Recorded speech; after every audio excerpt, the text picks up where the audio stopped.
And then the way this is that somewhere in November of 2002, just before Thanksgiving, we received the letter that changed everything. This is the title, actually, of a chapter of the book that we have written, Private Practice PT Beyond 2020, the letter that changed everything. So the letter that changed everything is a letter that I wish you guys don't have to see, but my fears are that many of you have seen already, or you will see if you haven't.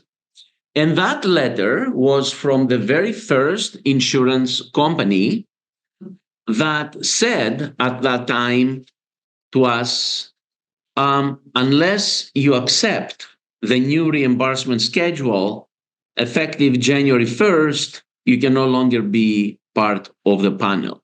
You can no longer see patients without insurance. So we had an average reimbursement before the letter of $130 per visit. And between 2002 and 2004, we received multiple letters like this, slashing reimbursement to more than 50%. Aetna from $120 to $65, Blue Cross from $140 to $55, United from $88 to $55. It was like an avalanche of a big problem there. So now I want you for a moment to stop and imagine this. I don't know how big your practices are. I don't know how much staff you have, how many clinics you have. But imagine back clinics we had about 157, I think, employees, and we had a payroll nearing $300,000 every 2 weeks. Okay? So just do the math.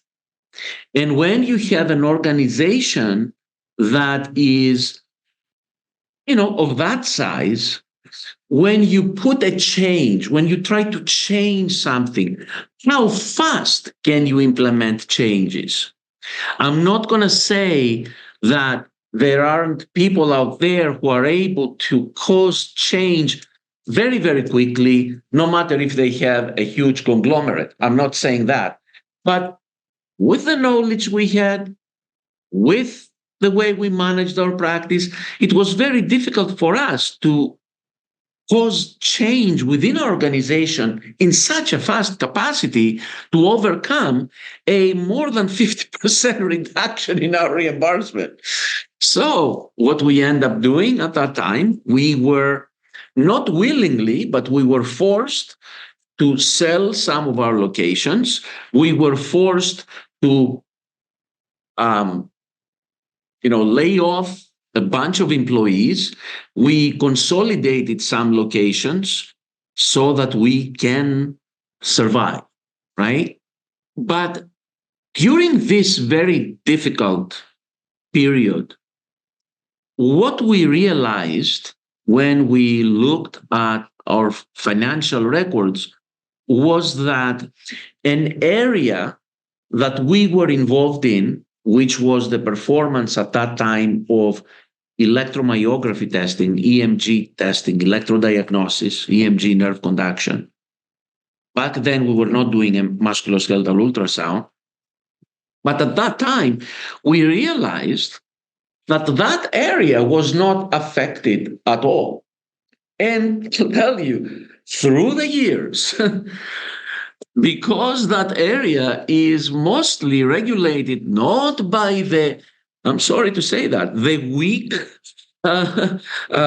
physical therapy industry in terms of advocacy. And how can the physical therapy industry be stronger when only 5% of all physical therapists contribute to the Physical Therapy Political Action Committee, that is the body that can help change things through lobbying efforts. So that area is regulated by medicine, not by physical therapy. So very little change has happened in the reimbursement of those tests: electromyography, nerve conduction, evoked potentials, musculoskeletal ultrasound. Very little change, if any. So at that time, we said, okay, how can we take this area and enhance it, expand it within our practice? And we realized actually that in a very limited capacity, without really knowing so much what we were doing back then, what we were doing is we were introducing a totally different paradigm for physical therapy. You see, the commonly used paradigm for physical therapy is a patient comes in, you do a physical therapy evaluation, you implement a treatment plan, you do an intervention, there are various reevaluations and adjustments of the plan, you continue PT, and at some point you end care, or you continue the patient in a fitness program or whatever. But this is pretty much the common paradigm for physical therapy. So this model, first of all, is very limited to the CPT codes of physical therapy. All right. No matter if you do manual therapy using a McKenzie method or Maitland or Syriax or whatever, you still bill 97140.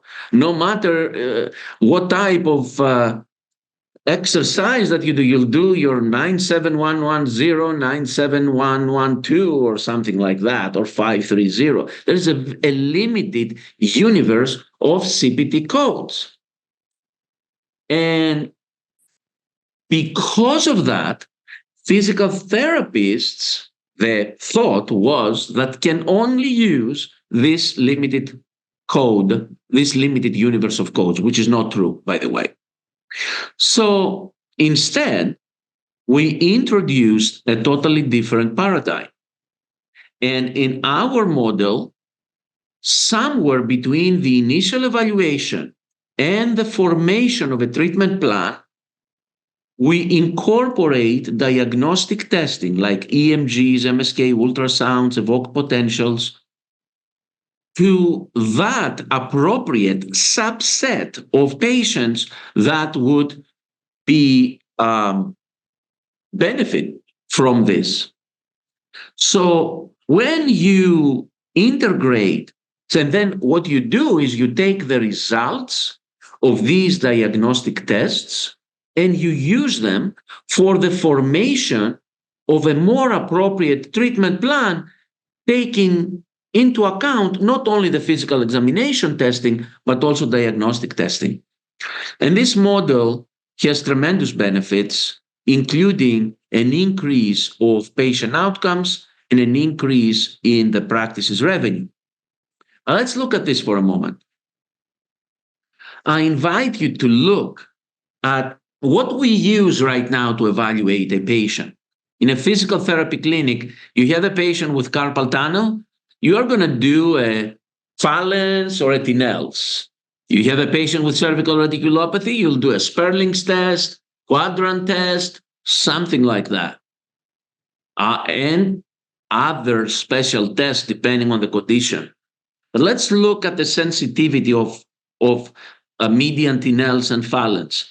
23 to 51% sensitivity. Now, just imagine, and for those just to understand what sensitivity means, if I have in this room where I'm at right now 100 diagnosed patients with carpal tunnel or with cervical radiculopathy, and I have done outside of this room confirmatory tests. I know that they have the condition. These tests, the Tinels or the Fallens or the Sperlings, will be positive only in 23% of the cases, or 51% of the cases, or 30% of the cases. Just imagine if you had 100 COVID patients and you had only a 23% chance to find their condition. Imagine if you had 100 patients who had full-blown cancer and you used some type of diagnostic test that would find the cancer only in 23% of the cases. That's a little bit of a problem, right? So when you incorporate in the clinical practice other diagnostic testing modalities, these numbers change drastically. You have for carpal tunnel syndrome 86% sensitivity, and by the way, 98% specificity for carpal tunnel through EMG test. And let's go to a rotator cuff. You know, the musculoskeletal ultrasound for a rotator cuff tear has exactly the same sensitivity as an MRI, 92%. Okay, so these tests are very powerful and they can augment the physical examination we do to patients and the outcomes, finally. As a matter of fact, we published a study in 2000 looking at the impact of electrodiagnostic tests on clinical decision making and also patient perceived benefit in outpatient physical therapy practices. And we found more than 61% of the patients changed their management. The physical therapy patient management had to change because of the result of an EMG test.